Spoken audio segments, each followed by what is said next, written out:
जेव्हा तुम्ही सुरुवात केली तेव्हा आजूबाजूच्या पुरुष म्हणजे मेल ॲम्ब्युलन्स ड्रायव्हर्सनी स्वागतच केलं असेल ना तुमचं, खूप कौतुक केलं असेल ना? ॲम्ब्युलन्स ड्रायव्हरनं काही लोकांना खूप कौतिक वाटतं, पण काही लोकांनी असं खच्चीकरण केलं मॅडम की मी जेव्हा गाडी घेऊन जाईल की त्यांना म्हणजे का वाईट वाटत होतं मला माहिती नाही.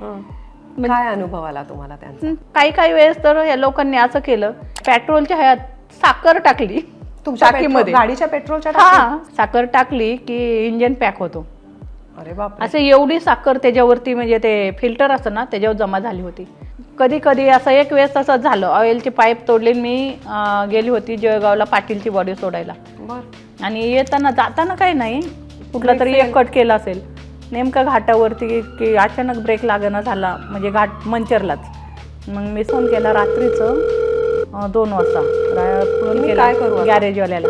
बोलताय अब टेंशन मत लो, गाड़ी थोड़ा साइड में लो, थोड़ा शांत हो जाओ, और बाद में फर्स्ट गियर डाल के खाली ओनली 1 फर्स्ट गियर पे गाड़ी इधर लेके आओ. आणि तशी फक्त तुम्ही आणली? गिअर हे करत मी 60 किलोमीटर गाडी आणली मध्ये. पण मी मध्ये एक तुम्ही लेडीजला सपोर्ट करा ना, तिला खाली ओढण्याचा प्रयत्न करताय तुम्ही. हो ना.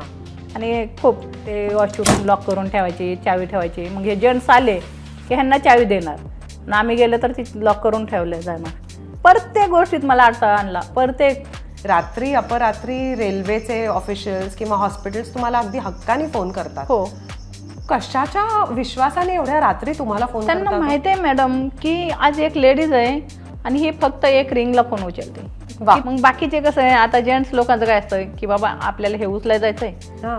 मग नाही मी ड्रिंक केली, हे केलंय, हे बहाणे देतात मॅम. कोणी ॲम्ब्युलन्स ड्रायव्हर? हो, कोणी जात नाही ते उचलायला, आणि ह्यांना माहिती आहे की हे मॅडम आहे ना येतातच.